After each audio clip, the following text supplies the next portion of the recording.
Hola, te doy la bienvenida a una nueva lectura de La breve voz de las palabras, un espacio para compartir textos cortos de grandes escritoras. Hoy me voy a Inglaterra de la mano de una de las mayores voces literarias del siglo XX. Me refiero a la grandísima Virginia Woolf, considerada una de las escritoras más importantes de la historia de la literatura moderna, con una poderosa prosa que incluye novelas, cuentos cortos, biografías y ensayos. Woolf desarrolló su carrera literaria durante el período de entreguerras, y años después, en la década de los 70, sus escritos se convirtieron en un referente del movimiento feminista, especialmente con su ensayo Una habitación propia, en la que aseguraba que una mujer debe tener dinero y una habitación propia si desea escribir ficción. Woolf fue una de las figuras más destacadas del modernismo anglosajón. Formó parte del círculo de Bloomsbury, un grupo que contaba con muchos de los mejores artistas e intelectuales jóvenes del primer tercio del siglo XX, entre los que se encontraban el escritor Edward Forster, el economista John Keynes y los filósofos Bertrand Russell y Ludwig Wittgenstein. En ese ambiente intelectual de altísimo nivel, Woolf escribió su primera novela, Fin de viaje, en 1915. Luego vendrían sus títulos más famosos como La señora Dalloway, Las olas, Orlando y Alfaro. Su innovadora técnica narrativa, en la que destacan el flujo de conciencia, el monólogo interior y un estilo poético único, son algunas de sus grandes contribuciones a la literatura moderna, creando un lenguaje capaz de sumergirse persuasivamente en la subjetividad humana y en los ritmos escurridizos de la conciencia. Su manera de afrontar el lenguaje está a la altura de Proust y de Joyce, a los que complementa y enriquece con un matiz particular: el abordaje de la sensibilidad femenina desde un lugar inédito. Además de dejar su impronta como novelista de gran renombre, el espíritu de aventura creativa de Woolf la llevó a explorar y experimentar con el género del relato corto, en historias como Una casa encantada, Lunes o martes, La marca de la pared, El legado, etc. Woolf utilizó sus ficciones breves como campos de prueba de sus métodos experimentales que desarrollaría ampliamente en sus novelas. De sus cuentos cortos, hoy leeré El legado, escrito en octubre de 1940, unos meses antes de su muerte, en marzo de 1941, en donde demuestra una vez más su maestría a la hora de definir personajes y sus entramados vitales. Vamos pues con la lectura de este maravilloso cuento de Virginia Woolf y espero que lo disfruten tanto como yo. El legado de Virginia Woolf. Para Cissy Miller. Gilbert Clarendon tomó el prendedor de perlas que estaba entre el montón de anillos y prendedores sobre la mesita de la sala de estar de su esposa y leyó la inscripción: para Cissy Miller, con cariño. Era tan típico de Angela acordarse hasta de su secretaria, Cissy Miller. Pero qué extraño era, pensó Gilbert Clarendon una vez más, que haya dejado todo en ese orden, un pequeño obsequio para cada uno de sus amigos. Era como si hubiera anticipado su muerte. Pero estaba en perfectas condiciones de salud cuando salió esa mañana, hace 6 semanas, cuando bajó de la acera en Piccadilly y el auto lo atropelló. Esperaba a Cissy Miller. Le había pedido que fuera. Sentía que le debía, después de todos los años que había estado a su lado, ese obsequio de consideración. Sí, siguió pensando mientras esperaba. Era extraño que Angela haya dejado todo ordenado de esa manera. Un pequeño obsequio para cada uno de los amigos por los que sentía afecto. Cada anillo, cada collar, cada caja china, Le fascinaban las cajas pequeñas, llevaba un nombre, y cada uno le recordaba algo. Este se lo había regalado él. Sobre este, el delfín esmaltado con ojos de rubíes se había abalanzado un día en un callejón de Venecia. Recordaba su grito de alegría cuando lo vio. Para él, desde luego, no había dejado nada en particular, a no ser que fuera su diario. 15 pequeños volúmenes forrados en cuero verde sobre el escritorio de Ángela enfrente de él. Durante toda su vida de casados, ella había llevado un diario.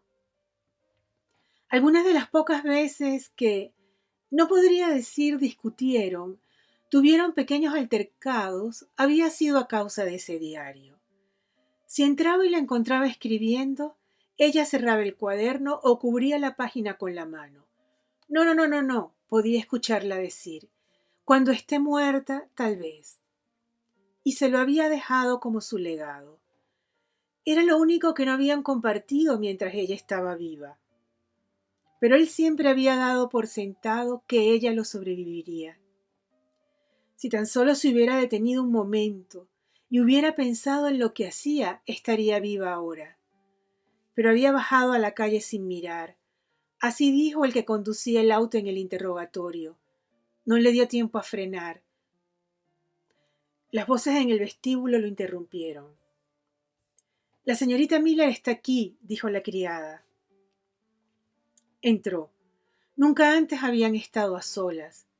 Nunca antes, muchísimo menos, se habían visto llorar. Ella estaba terriblemente conmovida y con razón. Ángela había sido para ella mucho más que un jefe. Había sido una amiga. En lo personal, pensó él mientras corría a la silla para ofrecerle el asiento, no había nada especial en ella. Había miles de Sissy Millers, mujeres pequeñas y algo insulsas con un maletín. Pero Ángela, con su facilidad para ver a las personas, había descubierto todo tipo de cualidades en Sissy Miller. Era la discreción en persona, tan silenciosa, tan confiable. Uno podía contarle lo que sea y así sucesivamente. La señorita Miller no podía hablar al principio. Se sentó y se secó las lágrimas con un pañuelo. Después hizo un esfuerzo. Perdóneme, señor Clarendon, dijo. Él habló bajo. Desde luego entendía, era normal. Sabía lo que su esposa significaba para ella. He sido muy feliz acá, dijo mirando alrededor. Detuvo la mirada en el escritorio detrás de él. Allí trabajaban ella y Ángela. Pues Ángela llevaba a cabo la serie de labores que recaían sobre la esposa de un político exitoso. Había sido de gran ayuda en su carrera. Solía verlas a las dos en ese escritorio. Sissy frente a la máquina de escribir, transcribiendo las cartas que Ángela le dictaba. Sin duda, la señorita Miller también pensaba en eso. Ahora todo lo que tenía que hacer era darle el prendedor que su esposa le había dejado. Un regalo bastante extraño. Habría sido mejor dejarle una suma de dinero o incluso la máquina de escribir. Pero allí estaba, para Sissy Miller con cariño. Tomó el prendedor y se lo entregó repitiendo el discurso que había preparado. Sabía, le dijo, que sabría valorarlo. Su esposa lo usaba mucho. Y ella respondió, tomándolo como si también hubiera preparado un discurso que lo guardaría como un tesoro. Seguramente tenía, suponía él, otra ropa sobre la que un prendedor de perlas no se viera tan fuera de lugar. Llevaba la chaqueta negra y la falda que parecían el uniforme de trabajo de su profesión. Después recordó que estaba de luto, desde luego. Ella también había vivido una tragedia. Un hermano al que adoraba había muerto tan solo unas 2 semanas antes que Ángela. ¿Un accidente fue? no lo recordaba. Ángela le había contado. A Ángela, con su facilidad por conmoverse con las personas, la había afectado mucho. Mientras tanto, Sissy Miller se había puesto de pie. Se estaba poniendo los guantes. Evidentemente, sentía que no debía entrometerse. Pero no podía dejarla ir sin mencionar algo acerca de su futuro. ¿Qué planes tenía? ¿Podía ayudarla de alguna manera? Ella contemplaba la mesa donde solía sentarse frente a la máquina de escribir, donde ahora estaba el diario de Ángela. Y perdida en los recuerdos, no respondió su pregunta sobre si podía ayudarle en algo. Pareció por un momento no entender de qué le hablaba, así que repitió: ¿Qué planes tiene, señorita Miller? ¿Mis planes? Oh, no se preocupe, señor Clarendon, exclamó. Por favor, no se preocupe por mí. Entendió que no necesitaba ayuda económica. Sería mejor, comprendió, hacerle algún tipo de sugerencia de ese tipo de escrito. Todo lo que podía hacer ahora era decir, al estrechar su mano: recuerde, señorita Miller, si hay alguna forma en que pueda ayudarla, será un placer. Abrió la puerta. Por un momento en el umbral, como si un pensamiento repentino la hubiera sobresaltado, se detuvo. Señor Clarendon, dijo mirándolo fijamente a los ojos por primera vez. Y él, por primera vez, se sorprendía con esa expresión compasiva, pero a la vez inquisidora de su mirada. Si en algún momento, continuó, hay algo que yo pueda hacer por usted, recuerde, por su esposa, será un placer para mí. Dijo eso y se marchó. Sus palabras y su mirada habían sido completamente inesperadas. Era como si creyera o esperara que él vaya a necesitarla. Una idea curiosa, incluso hasta fantasiosa, se le vino a la mente mientras caminaba de vuelta a la silla. ¿Podía ser que durante todos estos años en los que él apenas se había notado su presencia, ella, como dicen los novelistas, haya albergado alguna pasión por él? Vio su propia expresión en el espejo al pasar. Tenía más de 50, pero no podía dejar de admitir que, como le demostraba la imagen del espejo, todavía era un hombre muy distinguido y apuesto. Pobre Sissy Miller, dijo casi riendo. ¿Cómo le hubiera gustado compartir esta broma con su esposa? Tomó el diario instintivamente. Gilbert leyó abriéndolo en una página al azar. Se veía maravilloso. Era como si hubiera respondido su pregunta. Desde luego parecía decir: a las mujeres les gustas mucho. Desde luego, Sissy Miller sentía eso también. Siguió leyendo. Qué orgullosa me siento de ser su esposa. Y él siempre se había sentido orgulloso de ser su esposo. ¿Cuántas veces cuando salían a cenar había observado otras mesas y se había dicho: es la mujer más bella del lugar? Siguió leyendo. Ese primer año se presentaba como candidato al Parlamento. Habían estudiado sus posibilidades. Cuando Gilbert se sentó, hubo una explosión de aplausos. Toda la audiencia se puso de pie y cantó. Porque es un gran hombre. Me emocioné mucho. Él también lo recordaba. Estaba sentada en la plataforma a su lado. Todavía veía cómo ella lo miró con lágrimas en los ojos. Y después dio vuelta a las páginas. Habían ido a Venecia. Recordaba esas vacaciones felices después de la elección. Tomamos helados en Florian's. Sonrió. Seguía siendo una niña. Le encantaban los helados. Gilbert me hizo un relato de lo más interesante sobre la historia de Venecia. Me dijo que los duques... Había escrito con su letra de niña. Lo mejor de viajar con Ángela era que siempre estaba tan dispuesta a aprender. Era tan ignorante, solía decir ella, como si eso no fuera uno de sus encantos. Abrió el siguiente volumen. Habían vuelto a Londres. Estaba tan ansiosa por dar una buena impresión. Usé mi vestido de novia. Podía verla sentada junto al viejo Sir Edward, conquistando a ese hombre formidable, su jefe. Leyó rápidamente, completando escena tras escena, con sus fragmentos desordenados. Cenamos en la Cámara de los Comunes, a una fiesta de noche, en lo de los Lovegrove. ¿Comprendía lo que implicaba ser la esposa de Gilbert?, me preguntó Lady Lee.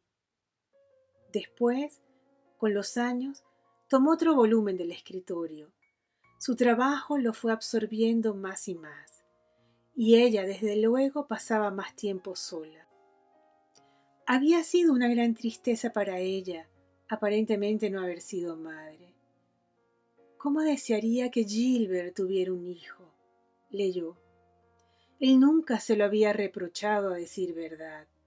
Su vida era tan completa, tan fructífera, así como estaba. Ese año le habían otorgado un puesto en el gobierno, un puesto menor, pero ella decía, estoy convencida de que llegará primer ministro. Bueno, si las cosas hubieran resultado distintas, ese podría haber sido el caso. Se detuvo un momento a pensar cómo podría haber resultado las cosas. La política era un juego de apuestas, reflexionó, que no había terminado aún, no a los 50. Leyó rápidamente unas páginas más, repletas de las naderías, las significancias felices, cotidianas, que constituían su vida. Tomó otro volumen al azar. ¡Qué cobarde soy! Dejé que se me escapara la oportunidad otra vez. Pero me pareció egoísta molestarlo con mis asuntos cuando tiene tanto de qué ocuparse. Y tan pocas veces pasamos una noche solos. ¿Qué significaba eso? Oh, aquí estaba la explicación. Se refería a su trabajo en East End. Tomé coraje y hablé con Gilbert finalmente. Fue tan bueno, tan generoso, no puso ningún reparo. Recordaba esa conversación.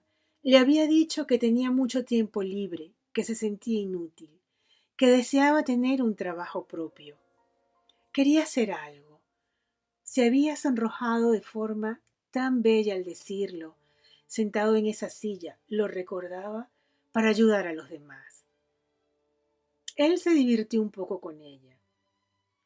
¿No tenía ya suficiente cuidándolo a él, cuidando a la casa?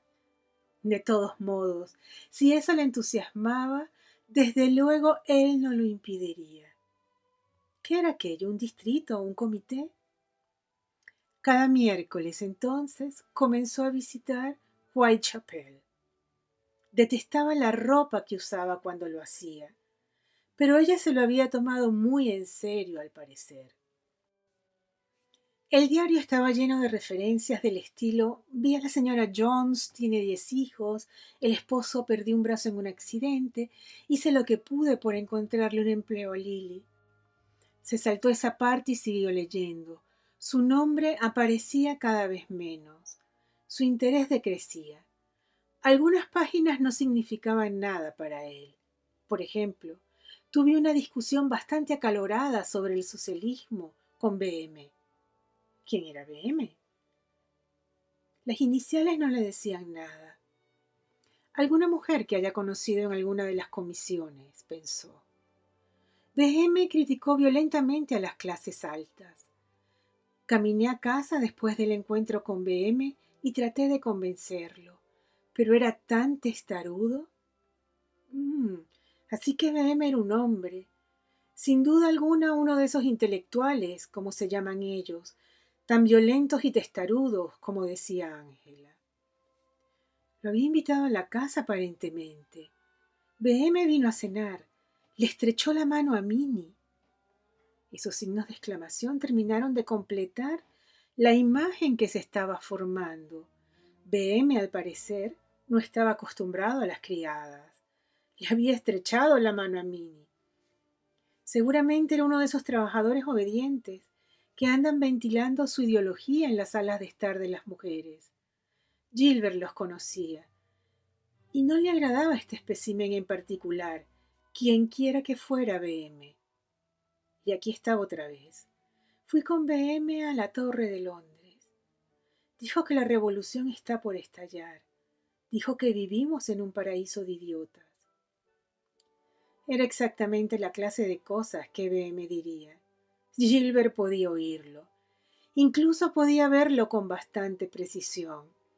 Un hombrecillo regordete, de barba crecida, corbata roja, traje de tweed, como siempre, que jamás había dedicado un día de su vida a un trabajo de verdad. Seguramente Ángela se daba cuenta de eso, ¿verdad? Siguió leyendo. BM dijo algunas cosas bastante desagradables sobre... Había tachado el nombre cuidadosamente. Le dije que no toleraría más insultos contra... Otra vez el nombre había sido tachado. ¿Sería su nombre? Era por eso que Ángela cubría la página de inmediato cuando le entraba. Pensar en eso hizo que creciera su antipatía por BM. Había sido tan impertinente como para insultarlo en su propia casa. ¿Por qué Ángela nunca le había contado? Era extraño que le ocultara cosas. Siempre había sido muy franca. Pasó las páginas deteniéndose cada vez que nombraba a BM. BM me contó de su niñez. Su madre limpiaba casas. Cuando pienso en ello, se me hace insoportable vivir entre tanto lujo. 3 guineas por un sombrero. Si tan solo hubiera discutido el tema con él, en lugar de confundir su cabecita con preguntas que eran tan complejas para ella. También le había prestado libros, Karl Marx, y las iniciales, BM, BM, BM se repetían una y otra vez. Pero ¿por qué nunca lo nombraba? Había una informalidad, una confianza en el uso de las iniciales que era muy extraño en Ángela. Lo llamaba BM cuando estaban juntos. Siguió leyendo. BM llegó por sorpresa después de la cena. Afortunadamente estaba sola. Hacía tan solo 1 año de eso. Afortunadamente. ¿Por qué afortunadamente? Estaba sola. ¿A dónde había ido él esa noche? Chequeó la fecha en su agenda. Fue la noche de la cena en Mansion House. Y Ángela y BM habían pasado la noche solos. Intentó recordar esa noche. ¿Estaba esperándolo cuando llegó? Algo no lucía como siempre en la habitación. Había vasos sobre la mesa. Las sillas estaban cerca la una de la otra. No recordaba nada, nada de nada. Nada excepto su discurso en la cena en Mansion House. La situación se volvía cada vez más confusa. Su esposa recibiendo a un desconocido sola. Quizá el siguiente volumen lo explicara. Rápidamente tomó el último de los diarios, el que había dejado inconcluso al morir.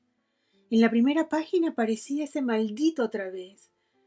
Cené sola con BM. Se alteró. Dijo que era tiempo de que empezáramos a entendernos. Intenté hacer que me escuchara, pero no. Me amenazó con que si no... Había tachado lo que seguía. Había escrito Egipto, Egipto, Egipto en toda la hoja. No podía descifrar una sola palabra. Pero solo podía ver una interpretación. El sinvergüenza se la había insinuado en su casa. El rostro de Gilbert Clandon se enrojeció. Pasó las páginas rápidamente. ¿Qué le había respondido ella? Las iniciales dejaron de aparecer. Ahora era simplemente él. Vino otra vez. Le dije que no podía tomar ninguna decisión. Le rogué que me dejara. La había presionado en esta misma casa. ¿Pero por qué no le había contado? ¿Cómo pudo dudarlo siquiera un segundo?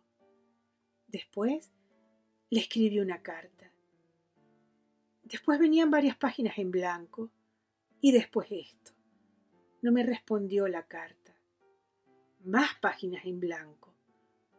Cumplió su amenaza. Después, ¿qué sucedió después? Pasó página tras página. Todas estaban en blanco.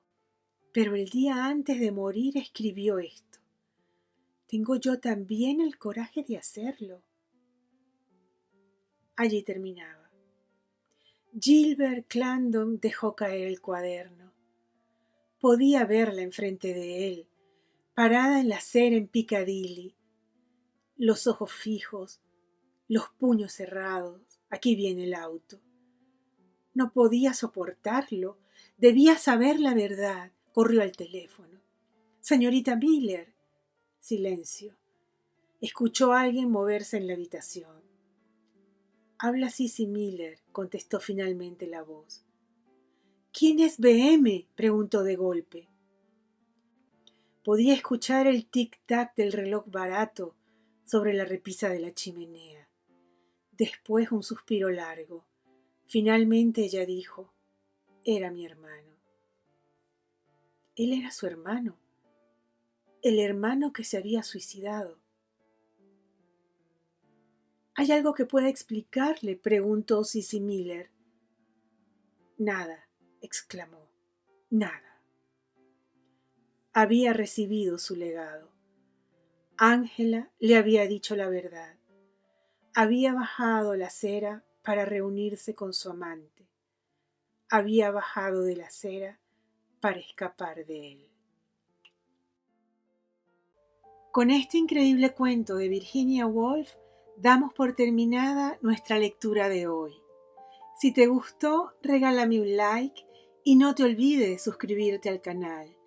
Soy Ana María Salomón y junto con mi amiga Constanza Leal, directora de Pensart, hacemos posible la breve voz de las palabras. Te espero en nuestro próximo encuentro y muchas gracias.